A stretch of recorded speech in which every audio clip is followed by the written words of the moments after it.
All right, so let's get this going.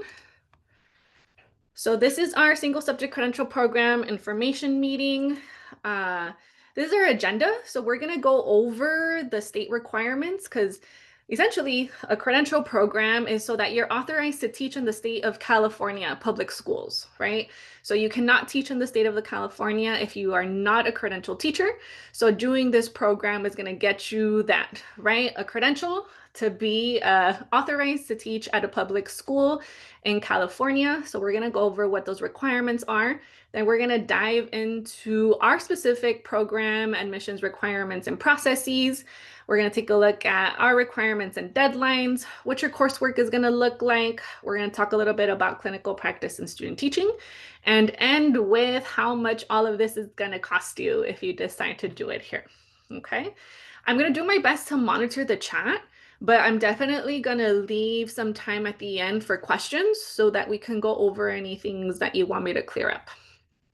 Okay. So to get us started, right, we are a state accredited credential program. And some of the initial requirements that the state is looking for so that you can get a teaching credential is that you have a bachelor's degree from a regionally accredited institution within the United States. If you are an international student and you want to get a teacher credential, you can. We have quite a few folks that are international students who get a credential all the time. They would just get a foreign transcript evaluation that says they have an equivalent to a bachelor's degree from the US. You also have to demonstrate knowledge of basic skills, which that one I'm happy to announce we're going to jump into in just a second, is now fairly easy. You don't have to worry about the CBEST anymore. We're also going to look into what subject matter competency is, right? So subject matter competency, not to be confused with basic skills, right? So basic skills, you now automatically meet by degree, right? So like I said, you don't have to worry about the CBEST. As long as you have a bachelor's degree or will have a bachelor's degree, you will automatically meet basic skills. Subject matter competency is a little bit different. This is a different requirement. So all credential students are required to meet subject matter competency, essentially proving that you know all of the content that you're going to be teaching in your selected area. And the items that are listed here are the different ways that you can meet subject matter competency. Okay, so the first one listed here is by exam. So all subject areas have a CSET exam, right? That's the California, I forget what the S means, examinations for teachers. If you did not meet subject matter competency by two, three, or by degree or completion of a subject matter preparation program, you would then meet subject matter competency by exam, right? So the state has these different options for meeting subject matter. At Cal State Long Beach, we encourage folks who are still working on their bachelor's degree to major in the area that they want to teach. Because if you have a degree in an exact single credential area, you will automatically meet subject matter competency by degree. So I'll give you an example. If you are an English major and you want to get a single subject in English, your major in English is an exact match for a credential in English, right? So you would meet subject matter competency by degree. I'll give you an example where it's not an exact match. If you are a history major and you want to get a single subject credential program in social science, history and social science are not a direct match, so you would not automatically meet by degree. But you may have the option at your institution, or for example, here at Cal State Long Beach, we have what's called the subject matter preparation program. So a subject matter preparation program is built in maybe into your major, right? Offered by your department so that you're meeting the requirements for the credential area that you want to pursue, right? So we have a lot of history majors who then do the subject matter preparation program for social science so that when they get into the credential program, they've taken all of the necessary coursework that ensures that they are subject matter competent, okay? So let's say that you don't have an exact major, but you've taken some coursework, right? Then you would move on to number 4. You can also do a combination of coursework and exam. So part of what we offer here at Cal State Long Beach is when you come and be part of our program, You will meet with your respective subject area coordinator. They will do an evaluation of your transcripts and let you know whether or not you have some coursework that can waive some of the CSAT, right? So you can end up doing a combination depending on how much coursework you've taken in the particular subject, and you could do a combination of both. So these are all the different ways that you can meet subject matter competency. Um, and we'll dive in a little bit deeper once we get into our particular program admissions processes on what that would look like. But we put this up front because it is a state requirement that you all are subject matter competent. Okay. So a bachelor's degree, right? You all will have BAs. Demonstration of basic skills automatically met by degree. Completing a commission approved teacher preparation program. That's what we offer, right? We are an approved teacher preparation program at Cal State Long Beach, one of or the biggest one in the state. You will demonstrate subject matter competency. You will then pass the teacher performance assessments, which we refer to as the CalTPAs. This will be until your final semester in the program. You don't have to worry about this part yet. You will satisfy the developing English language skills requirement, which is embedded in your coursework throughout the program. You will demonstrate level 1 technology proficiency, which is a class that you'll have to take as part of the program, and then you'll demonstrate your knowledge of the US Constitution. For the US Constitution, this is something that we're checking for. As you go through the program, it's not necessarily a requirement that you need to meet as soon as you get in. We just need to make sure that you satisfy this requirement before you complete the program itself. If you did your bachelor's degree at any CSU campus, you've automatically met this requirement because this was embedded within your coursework at a CSU. So if you're from a CSU, right, you don't have to worry about this. If you're from a different institution, maybe out of state or a UC or a private, typically like a political science 100 course, right, or anything in that area, right, intro to government, will usually satisfy the US Constitution requirement. But if you're not sure, we can get you in contact with their credential analyst team. They could look over your transcripts to see if you have something that'll satisfy this requirement. If not, you can take Political Science 100 at Cal State Long Beach while you're here, or take an exam. That's probably the quickest and the cheapest way to do it. They offer an online exam, I think, at Notre Dame, so that you can satisfy this requirement. All right, so we've gone through everything on this list in terms of the state requirements. Now let's jump into specifics for our program, how to apply, what we're looking for in terms of admission, and a general timeline. Okay, so at Cal State Long Beach, we offer these single subject areas, right? So we offer art, dance, English, health science, world languages, PE, math, music, science, and social science. So if you decide to come to Cal State Long Beach, you would have to choose one subject area that you want to get your credential in first, right? You can always add on credential areas after you receive your first preliminary, right? So you're not necessarily locked in for life, right? But you do have to choose one subject area to do the program in the first time around. So if you haven't done so already, this is what we offer at Cal State Long Beach. There may be other institutions that offer other areas. Like I know business is one, or some folks sometimes are looking for theater. But if you're coming to Cal State Long Beach, this is the list that you would pick from. Each subject area has their respective subject coordinator, which are listed here. So if you were to come to our program, this would be your go-to person, right? That you can ask questions about subject matter competency, content area, courses, right? Requirements. You would be meeting with them, right?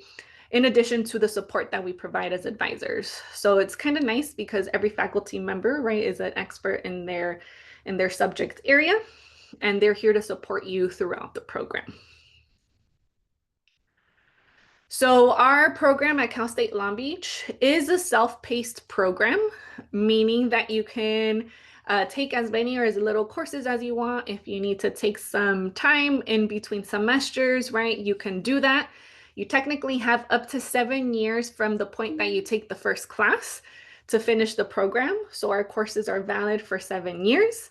Um, it happens, life happens. Sometimes folks start the program, they have to take some time away, and then they come back. That happens, right? Um, so you can decide really how to craft your schedule according to your needs, right? And your responsibilities. Most of our classes are offered in the afternoon and evening. So I would say about 90% of our courses start at 4 p.m. and after. So like a 4 to 6:45, 7 to 9:45. And this is really intentional because we know a lot of folks are already maybe working at schools or they're substitute teaching or they have day jobs, right? So they may be occupied between that 8 o'clock, 3 o'clock time frame. So most of our classes are 4 p.m. and onward. We are an in-person program.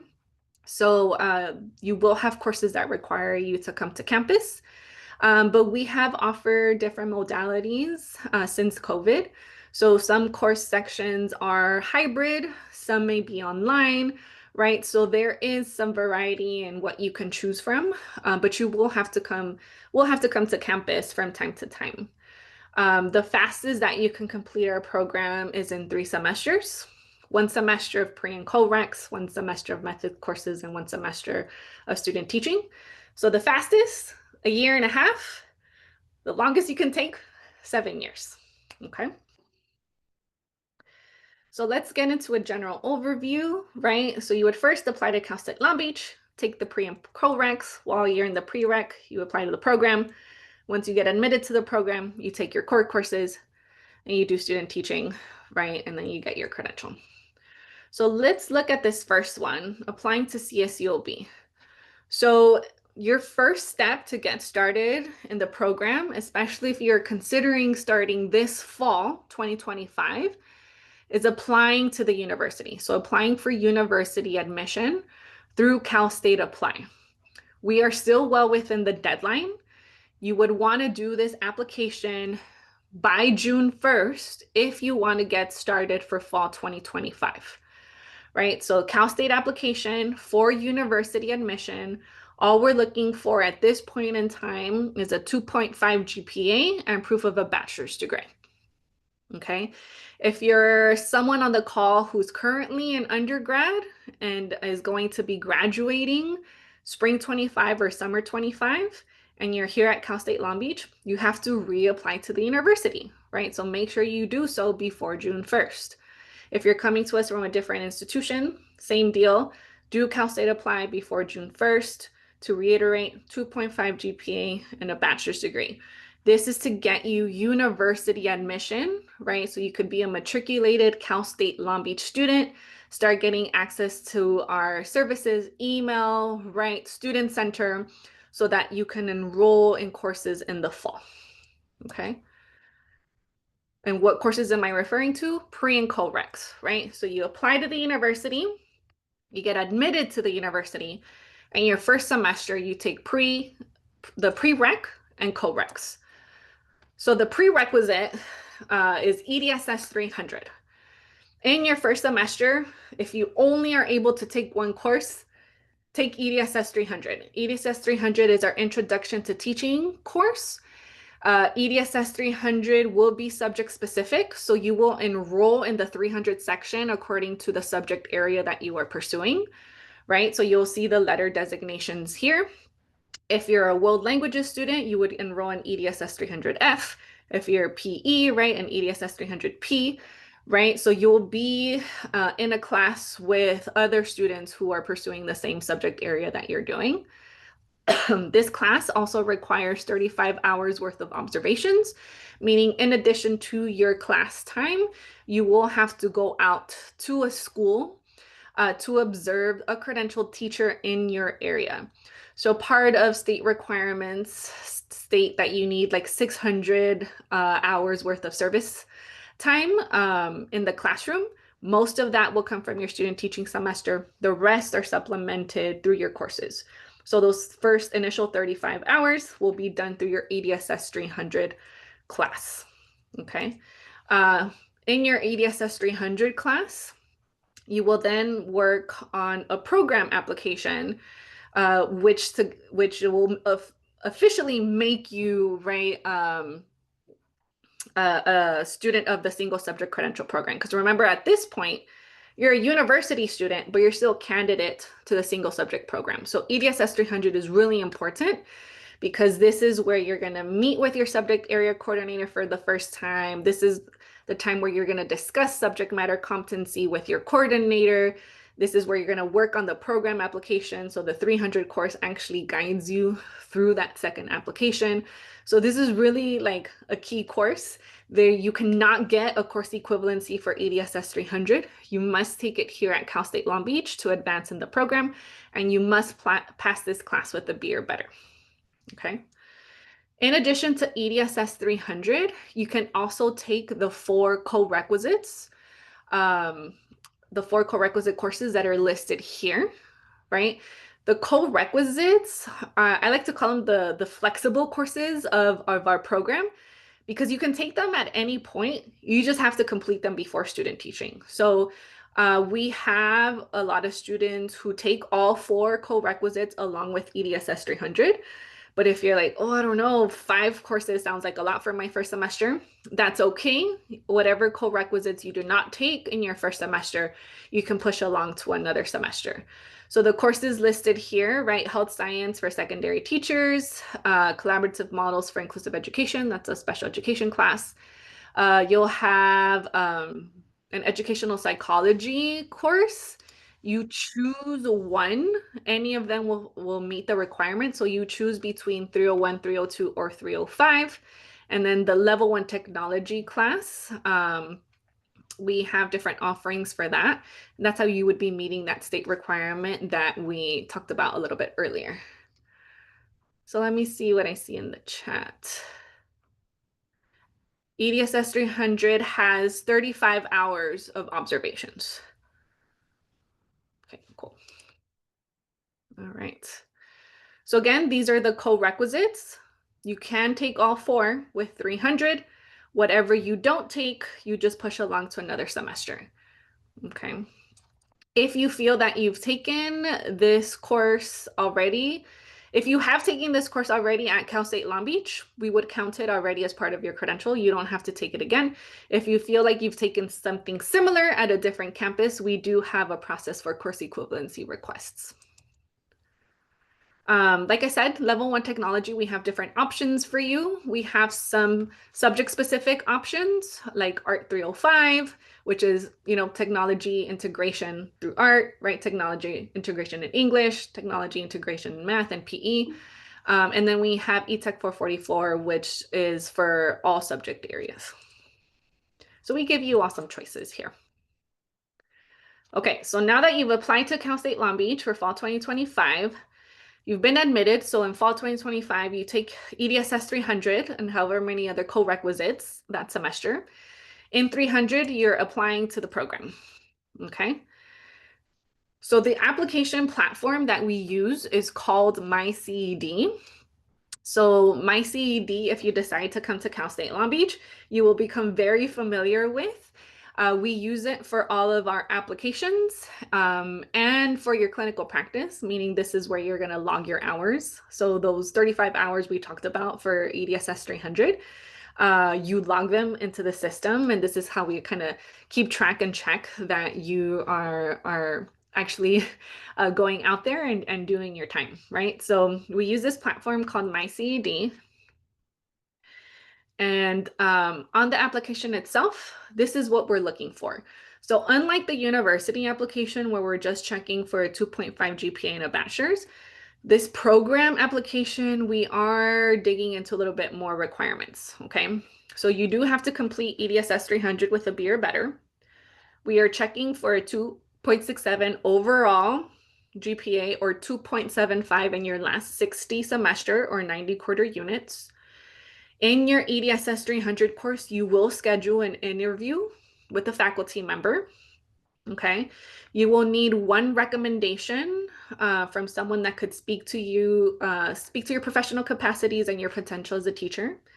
You will write a statement of professional goals and philosophy of education. We're going to require that you obtain a certificate of clearance, a negative TB test, right? And that you submit a completed application at the end of the semester. So at the end of your EDSS 300.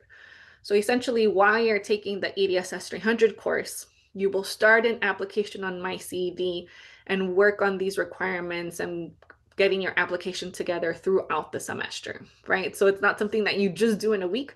You kind of have a whole semester to do so, and we provide you with the supports in our advising center if you need to speak to us or with a peer mentor, because we also have peer mentors at our advising center that can help you through this process. Most of them are single subject students themselves, right? So they are very familiar with applications and other requirements and processes that you need to do. Okay. I know this is a little blurry, but this is an example of a certificate of clearance. So you're going to hear us say the CTC a lot, right? That's the Commission on Teacher Credentialing, basically the governing board at the state of California that will issue you your credential once you successfully complete the program. So you are going to make a profile through the CTC. And then this is where you would then apply for a certificate of clearance, which is essentially like a live scan, like a background check that you do specifically through the CTC. I know a lot of folks have done live scans and background checks in the past for their respective employers, but we would need you to do this one specifically through the CTC. So if you already have a 30-day substitute permit, you may be familiar with this site already, right? If not, you would make your profile, apply for the certificate of clearance, making sure that your background check and everything looks good, and your certificate of clearance is valid for 5 years. And then we would provide instructions to you as to how to upload it onto MyCED so that you could do observations. And then this will be embedded within the application itself. Okay. All right, so you've applied to the university through Cal State Apply for fall 2025. You enroll in the pre and co-recs for the fall semester, so EDSS 300, and those however many of the 4 co-recs that you want to take. You will apply to the program and then you get admitted. So then once you're admitted, you can move on to your core courses. You will hear us refer to the core courses as core courses, pedagogy courses, and methods courses. We use that interchangeably, right? But they all mean the same thing. It's the courses where you're learning how to teach, right? So these are your core courses that you can take only after you are admitted to the program, right? So this is after you've successfully completed EDSS 300 with a B or better, submitted a complete application, and have been admitted to the program. You can move on to your core courses. There are 4, right? So EDSE 435, right? Teaching in U.S. secondary schools and intercultural education. EDSE 436, curriculum instruction assessment and classroom management. For the next one, 459 and 458 are split into 2. So they're both reading and writing in secondary schools, but we've split them into a STEM section and a humanities section, right? So if you are a STEM subject area, you will take 459. If you are humanities area, right? So art, English, music, social science, world languages, you will do 458, right? So this is your reading and writing in secondary schools. And then all of you will then have EDSS 450. This is the second class that is subject specific. So like EDSS 300, where you're just taking a class with students doing the same subject area, EDSS 450 will also only be in your respective subject area. So 435, 436, 459, and 458, you'll be taking with students across the program from all subject areas. EDSS 450 is subject specific, okay? All of these courses have 15 to 25 hours of observations each as well. So something we tell students to consider when you're making your schedules, right, is to also allot for time that you'll need to be in schools doing your observations. Okay. All right, so you've applied to Cal State Long Beach, you've done the pre and co-recs, you did your application, you got admitted, you've done your core courses, then the next step is student teaching. So to advance to student teaching, we want to make sure you maintain your university status, meaning you're a matriculated Cal State Long Beach student. There will be a student teaching application that you do the semester prior your student teaching semester. You must meet subject matter competency at this point. So I know we talked about subject matter competency earlier in the presentation. And if you've noticed when we were going through the requirements, didn't mention subject matter competency. That's because you can have subject matter competency in progress and still be admitted to the single subject credential program. So in that advisement meeting that you have with your subject area coordinator during EDSS 300, you will determine how you will meet subject matter competency, either by CSET, degree, a subject matter program, or a combination of coursework and CSET, right? Once you have that meeting, you'll know for sure how you're going to meet it. If you're still working on it, you have to make sure that then you do meet subject matter competency before you move on to student teaching. You cannot move on to student teaching if you have not proven subject matter competency. Okay. You also have to have all coursework completed before moving on to student teaching. You cannot take coursework with student teaching at the same time. So that student teaching application is where we do a final check to make sure that you've met all of the requirements to advance to student teaching. We do have student teaching for fall and for spring. So student teaching is only one semester, right? 16 to 20 weeks, Monday through Friday. And again, you apply for student teaching the semester before. So if you're going to student teach in the fall, we would ask you to complete the student teaching application by March 15th. If you're going to student teach in the spring, you would complete the application by October 1st. Okay.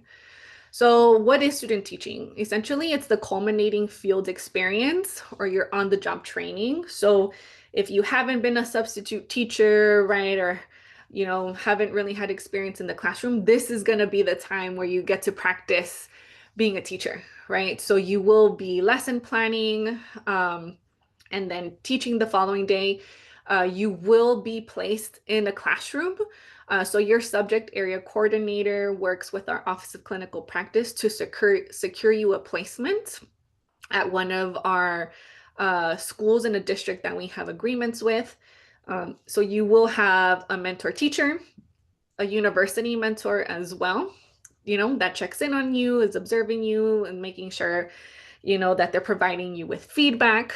So essentially it's kind of like a full-time job, right? So like I said in the previous slide, it is 16 to 20 weeks because it's according to the calendar of the school site that you are at. Monday through Friday, right? 5 days a week. Specifically, you will be teaching for 3 periods and observing and prepping for 2 of those periods. Okay. And there is no summer student teaching. Okay. So again, student teaching, culminating experience, you're practicing being a teacher, you're putting into practice everything you've learned up until then. And basically, this is like your final practice before you let the state know, hey, I'm ready to get my credential. Okay. Right at the bottom, right, it says this is a non-paid commitment. So as of now, traditional student teaching is not paid. I know there is some legislation that folks are trying to push through in the state to have you all get some sort of stipend or some sort of money, right? Because it is a pretty big commitment and not getting paid for it is a pretty big deal. But we do offer a different pathway within the program called internship, where if it's just not feasible, totally get it, for you not to work for an entire semester, there are some options that we could look to so that you can get paid, and it's an internship route, which we can talk about a little bit later. All right, so we've gone through all of the steps. You've completed student teaching, and then you can get your preliminary credential. So once you get your preliminary credential, right, this will be valid for 5 years. Within those 5 years, you would want to get hired and do what's called an induction program with the school district that hires you so that you can clear your credential. So there is an additional amount of like professional development that you do with the district or the county office where you're hired at to clear your credential. If your preliminary credential you don't use it or it's hard for you to get a job or something happens, there are possibilities for extending your preliminary if you need to. What if we're currently a private school teacher? If you're a private school teacher, in the area that you are pursuing, there is some state criteria that you can meet to maybe not do student teaching. It has to be over 3 years of teaching full time, right? So there are some criteria laid out by the state where you may be able to use private school experience. However, for student teaching, you cannot student teach at a private school. It has to be at a public school. So Jacob, that is something that we can discuss after, for sure. Okay, so let's keep it moving. Let's see. So you can start the single subject credential program as an undergraduate or a post-bac student.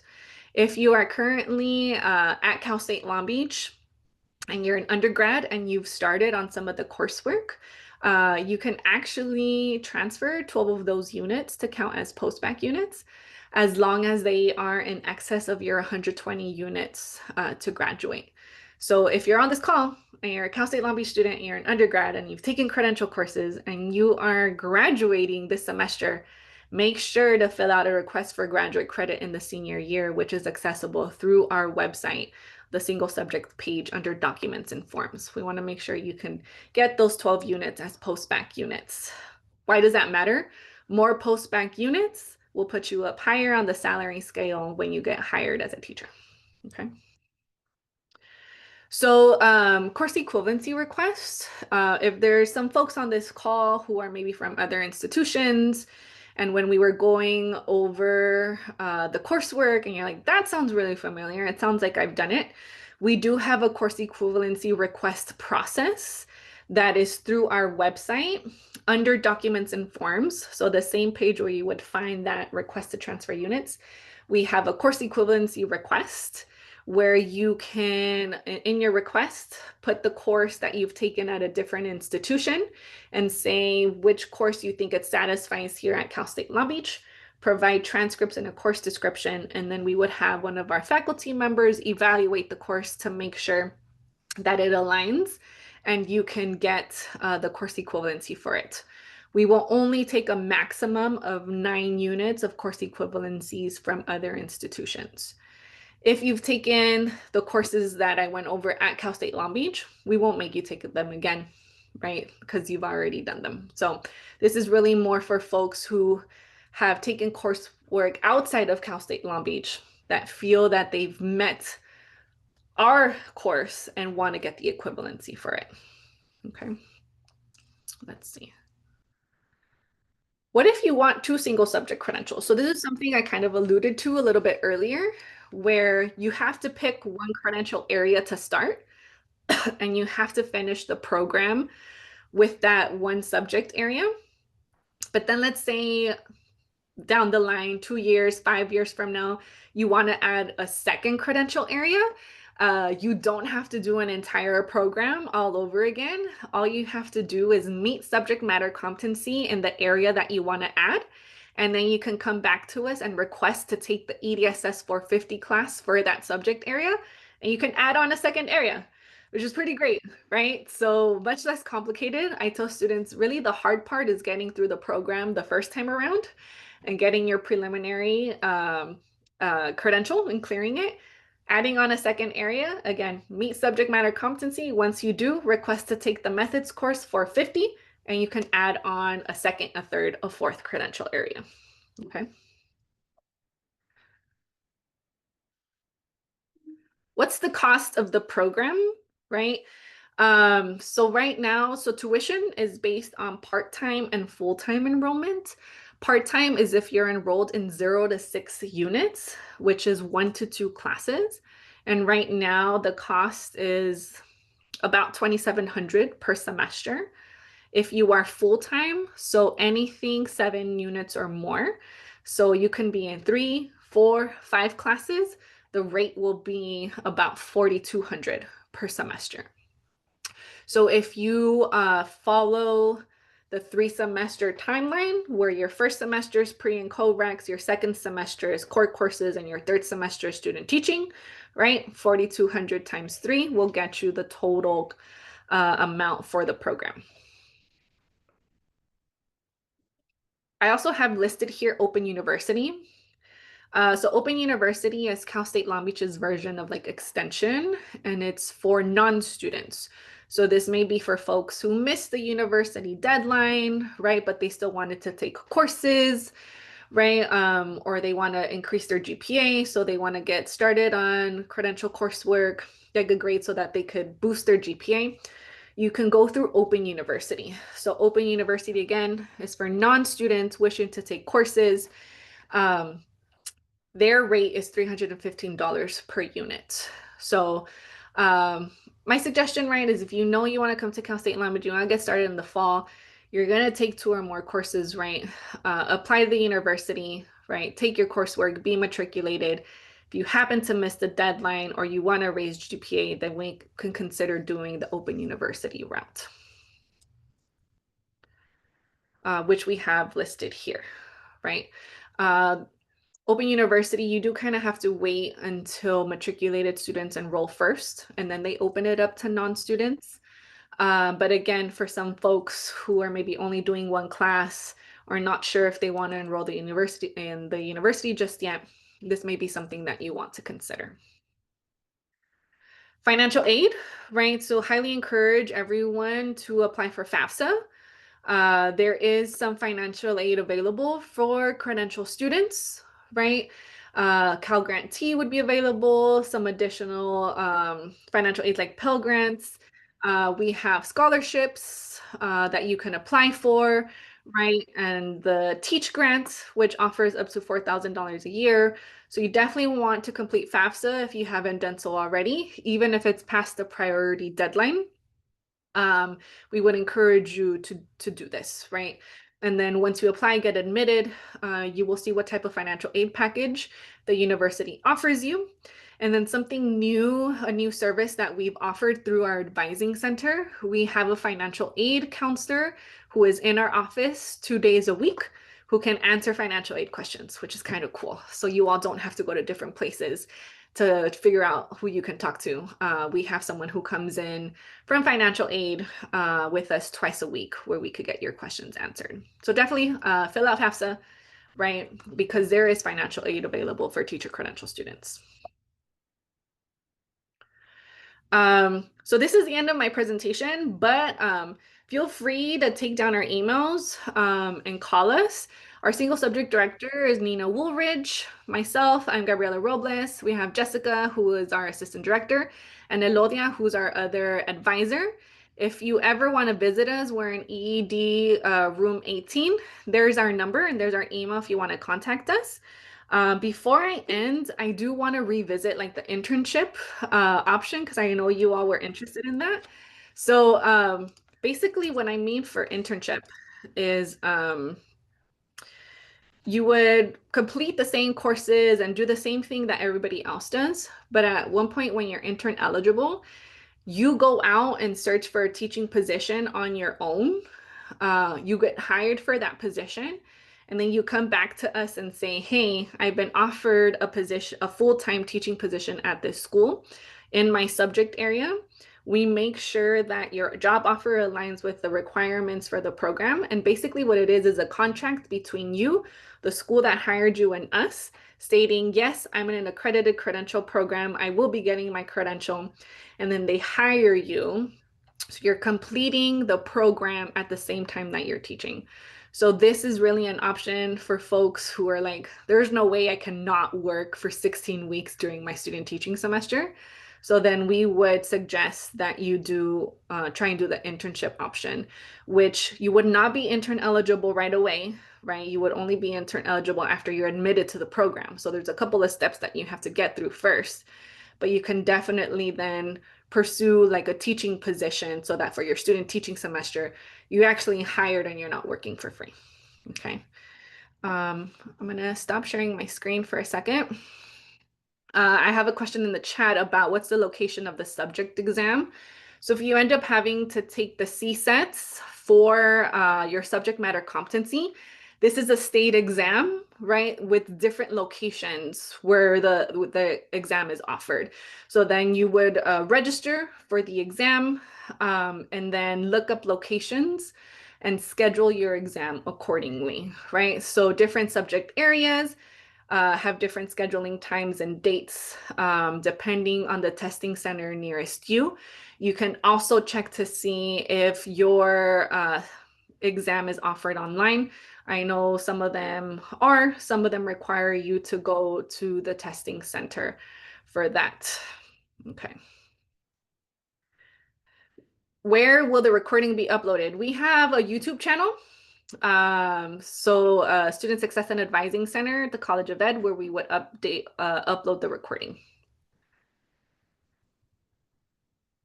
To take EDSS 300, do we have to apply as a grad student first? So please keep in mind the teacher credential program is not a graduate program.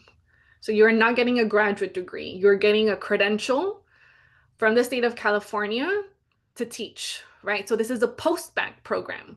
So as we went through our timeline, right, you apply to the university so that you can take EDSS 300.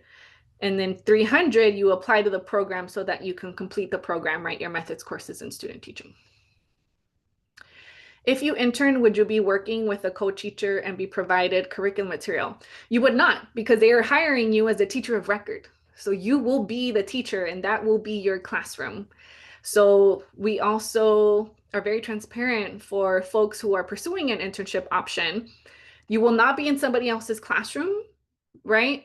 So you will be producing and creating your own materials. You will be assigned still like a university mentor and someone on site who can provide you with feedback, but you are the teacher of record, right? That is your classroom. And it's highly more independent than the traditional pathway. For subject matter competency, kinesiology is not a direct match, right, for physical education. So in that EDSS 300 class, when you meet with your subject area coordinator, they're going to take a look at your coursework to see how much of the coursework aligns with the domains of the CSET. If you were a physical education major, right, or like there's a physical education option, right, CTC is very particular with wording, right? So that's why being an EDSS 300 is really important. That's where you're going to have the conversation about subject matter competency with your coordinator. So if you're really thinking about internship option, right, you can definitely like schedule a meeting with us. You are basically looking for positions on your own, right? We do not assist with you looking for positions, right? So you're balancing the responsibilities of finishing the program and taking coursework, actively applying for positions in districts that you know have open slots, right? Interviewing, going through the entire process, and then getting the offer. And then once you have an offer, you then come tell us, and then we get to see whether it is compatible or not. So it is a highly independent process that we could definitely talk through once you're here, because you still need to do the same thing everybody else does to get into the program. You got to apply to the university, take the pre and co-recs, be admitted, become intern eligible, and then pursue the internship option.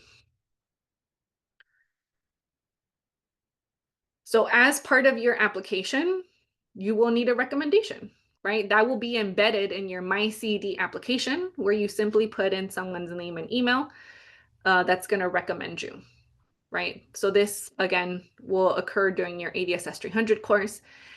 We send out newsletters every month with information, kind of keeping tabs of like where you should be, what you should be looking to do next, or like deadlines that are coming up. We offer workshops with our peer mentors that you can attend that walk you through the application process, right? So we have a lot of support systems in place for you to help you throughout the entire process. Can you take EDSS 300 while being an undergraduate at another CSU? Think you can. You could probably take it through Open University if your schedule allows, right? For non-students, so that you're not, I don't know that you could be enrolled in two universities at the same time, but Open University could be an option for you. And if you're able to get here, because EDSS 300 is an in-person class, you will have to come to campus. I think it's once a week at least.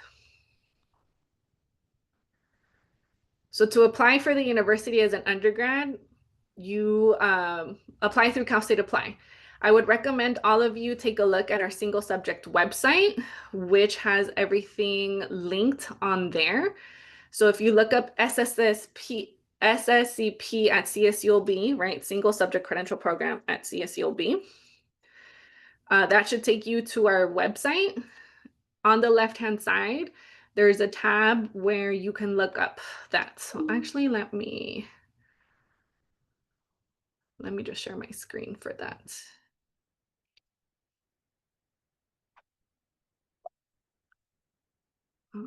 Second. Right?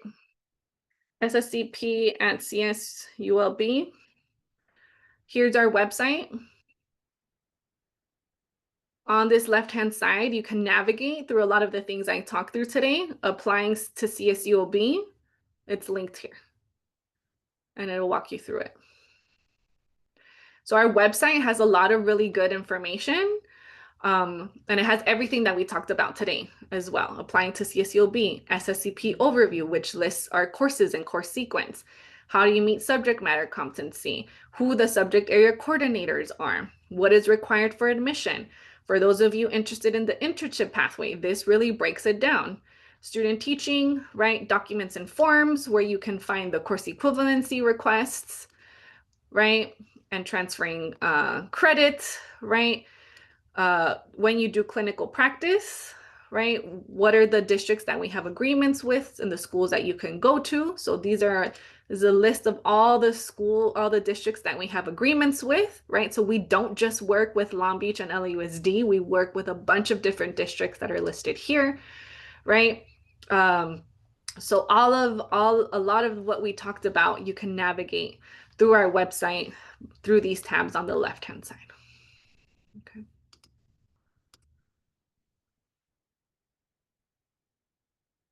Are the core courses offered in the morning and or afternoon? Most of them are offered in the afternoon. So 4 p.m., 7 p.m. to accommodate for folks who are working like 8 to 3.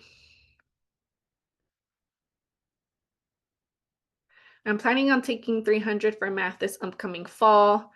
I already have a TB test and clearance. You cannot start observing if you're not in the class. So you have to wait till you're in the class.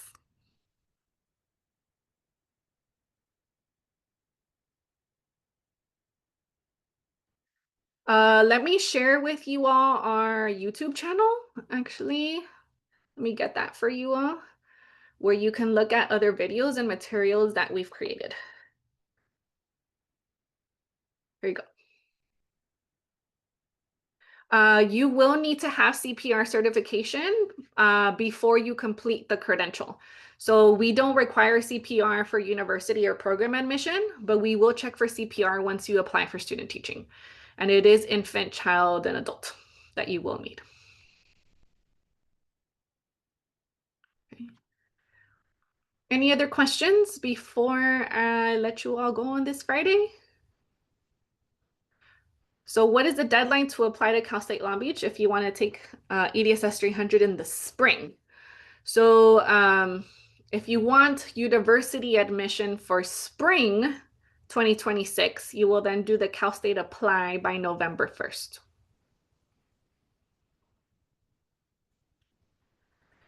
So yes, on your Cal State Apply application, you do have to indicate under the the school for Long Beach, single subject credential program, and pick the subject area. So when you do your Cal State Apply, you will scroll down to the Long Beach part, scroll to the single subject portion, and pick single subject art if that's what you're pursuing, or single subject English, right? So that's where you indicate to the university that you want to do single subject and the intended subject area as well.